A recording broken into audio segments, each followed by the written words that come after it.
Hey, what's up guys? This is J-Rom from Ken, and I'm about to show you guys how to make a drum pattern in Logic Pro with the Hercules P32. Let's do this. Alright guys, so what you want to do is create a new empty project. It will ask you. And then what we're going to do is go to our software instruments, because that is where we can use the drum sampler that they have. That is stock. So you don't have to use anything third party. You can just use what's in Logic Pro X, what it gives you. And then you choose a brand new Ultra Beat drum synth. And then you press create, press 1. You also have to have your controller plugged in.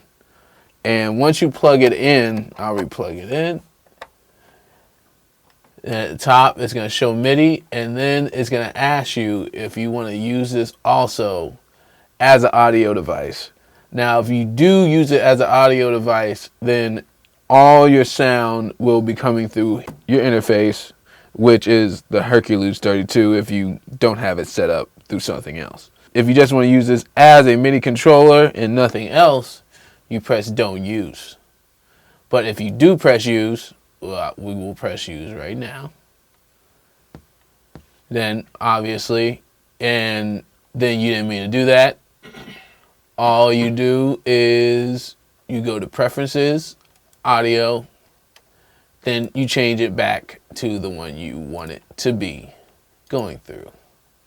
And then you press apply changes, and now it's back to where you want it to be. Your sound going through where you want it to be. Alright, once you open up Logic, the Hercules P32 will already have your drums mapped, your sounds mapped, already on the pads. All you gotta do is just open up the plugin that you want. Alright, and now I'm going to show you guys how to make a drum pattern. And what you do is you will bring up Ultra Beat, and it already has, things, already has a whole bunch of samples in there. Your bottom is going to be your first row, and then it just keeps going up. And if you go from the sampler button to the slicer button, it's going to be more pads of more drum sound, and you will see the corresponding drum sound hit on your computer when you press it. So kicks, snares. You also got hi-hats. You also got a synth bass in there.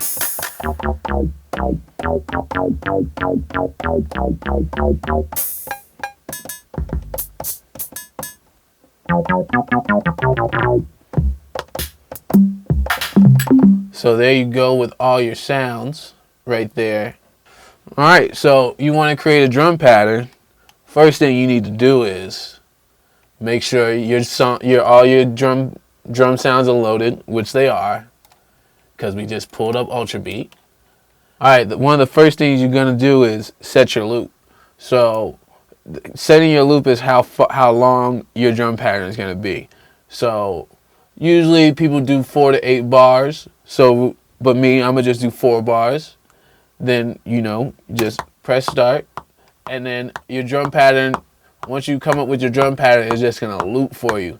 So you can keep adding layers if you want, and you develop your beat that way. And then all you got to do after that is press record. So, then you just start tapping it out. If you want, start recording.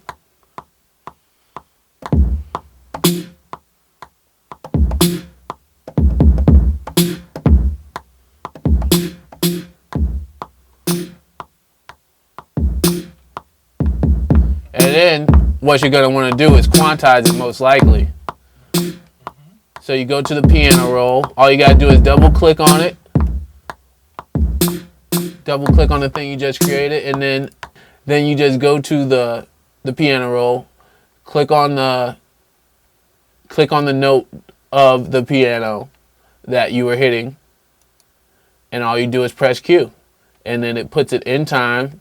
And you can also change the notes. So You know, make sure that everything's on time, everything, your notes is on time. Also, most classic drum machines operate on the 1/16th, notes. And when you're putting in your drum beat, make sure you're putting your kick or your snare usually on the 1, depending how you want it to start. And most of the time, it's usually going to be the kick on the 1. All right, now this is what it sounds like after quantizing. As you see, everything is now in place, in time, and now you're ready to add more if you want. Hey guys, this is J-Rom. I want to thank you guys for watching how to make a drum pattern in Logic Pro with the Hercules P32. Peace.